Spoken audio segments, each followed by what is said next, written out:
Thank you, Madam Speaker. In adjournment proceedings this evening, I'm pursuing a question for which I did not receive an adequate answer, and that was on November 20th when I asked about the new legislation before us, Bill C-12, which proclaims itself as a Net Zero Climate Accountability Act.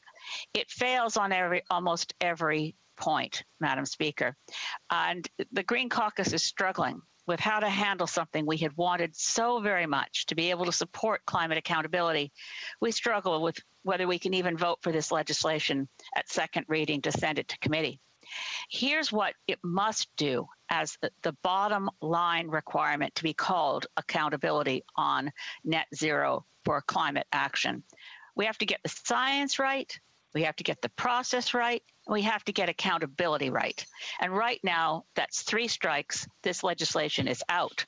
Getting the science right means that you don't, in the preamble, cite one aspect of the Intergovernmental Panel on Climate Change science, that to hold to net zero, to hold to 1.5 degrees, we must have net zero carbon emissions by 2050, while ignoring the closer term reality of the emergency and the urgency, which is that the Intergovernmental Panel on Climate Change also says that to have any hope of holding to 1.5 degrees, we need massive reductions in greenhouse gases in the next decade. It's not an even pace of we have 3 decades, so we take our time and do it in even bits every 10 years at a time. No, most of the heavy lifting has to be done before 2030. That is not clear in the legislation. As a matter of fact, it's denied by the way the legislation is structured, with a first milestone year in 2030. Getting the process right. I'm baffled, honestly baffled, Madam Speaker, that this government appears to have ignored the experience garnered in other countries with climate accountability legislation. The UK has had its legislation since 2008, and there are lessons to be learned there. Similarly, New Zealand, which brought in its legislation, learned from the UK experience, as did Denmark. All of the climate accountability legislation in countries where it's working have relied on expert advice. To the extent they have an advisory group, they are experts. This legislation wants to have an advisory body that seems to be another version of a multi-stakeholder group without expertise. That's a very significant error. I like multi-stakeholder groups, by the way, Madam Chair. I used to be vice chair of the National Roundtable on Environment and Economy, which was destroyed, repealed, originally put in place, by the way, by the Mulroney government, repealed under Bill C-38 in the spring of 2012. We should bring the National Roundtable or something like it back, but not through the back door of Bill C-12, where we need expertise, not multi-stakeholder advice. The third area of accountability that fails is getting the mechanisms to hold a government to account and get them right. This bill doesn't use mandatory language around the minister meeting a target, but it's interesting. I've been conferring with colleagues in New Zealand.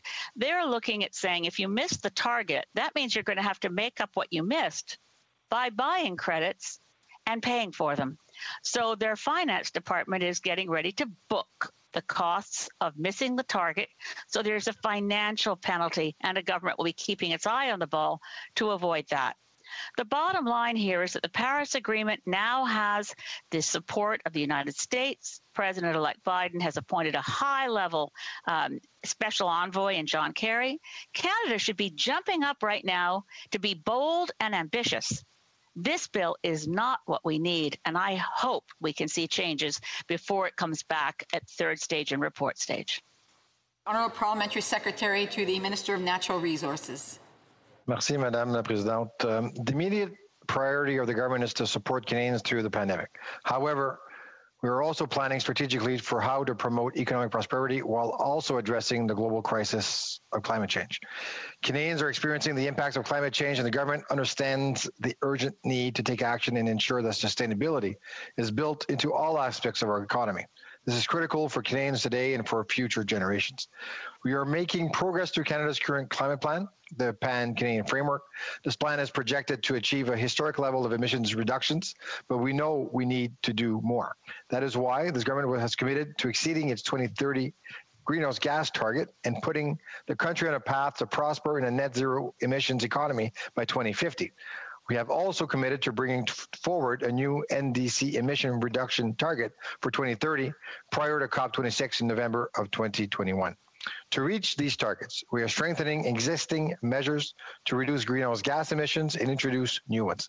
The 2020 Fall Economic Statement announced some of these new measures, and our work to build back a better will make the economy greener, more inclusive, more resilient, and more competitive. Investments include putting climate action at the center of our plan to create 1 million new jobs, bolstering training support for those hit hardest by the pandemic, including marginalized and racialized women, Indigenous peoples, people with disabilities, and new Canadians, and proposing to provide up to 700,000 grants to homeowners to help them make energy-efficient improvements to their homes. We are committed to investing in Canada's clean power supply and working to connect Canadians with clean electricity across the country. We are investing in zero-emissions vehicles, including charging and refueling infrastructure. The Government of Canada is also working to develop a well-functioning, sustainable finance market in Canada, and are also prioritizing investments in nature-based solutions, including plans to plant 2 billion trees over 10 years. We are investing in climate-smart, natural solutions to reduce greenhouse gas emissions related to ecosystem loss, and we are committing new funding to support climate solutions for agriculture. In the coming weeks, the government will bring these and other elements together in a coherent and enhanced climate plan, providing Canadians with transparency as to how Canada will exceed its current 2030 Paris Agreement targets. After the proposed plan is released, we will be consulting with our partners, Indigenous peoples, provinces and territories, municipalities, industry, and civil society. These consultations will inform the development of Canada's updated 2030 target. I would like to thank the honourable members' commitment to increase climate action. I look forward to working with you, our colleagues and Canadians, as we work towards bringing forward a plan that will enable Canada to exceed our 2030 targets and help set Canada on a path to achieving a prosperous net zero emissions future. Merci, Madame la Présidente. The honourable member for Saanich Gulf Islands. When the honourable member refers to our Paris targets, the number he's referring to is the third time that Stephen Harper weakened our target. So it's the weakest of the 3 Harper targets, and we still have it 5 years after an election. This I find not just baffling, but tragic. The Government of Canada committed in Paris in the COP decision document that we would increase our 2030 target this year in 2020, not merely before COP26 next year, this year, with vanishing days left for us to fulfill our international obligations. We have a short time left, and that is the window closing on 1.5 degrees will close in the coming years, well before 2030. If it closes for good, and it forecloses for our children the opportunity to have a livable world. The stakes couldn't be higher. The government has to do better. The Honourable Parliamentary Secretary to the Minister of Natural Resources. Merci, Madame la Présidente. Madame, it's to avoid the worst impacts of climate change, global greenhouse gas emissions need to decline rapidly over the next 3 decades, according to scientific experts. The Paris Agreement calls for governments around the world to take urgent and ambitious action on climate change to keep global warming well below 2 degrees and to pursue efforts to keep it below 1.5 degrees in order to avoid the worst impacts of climate change.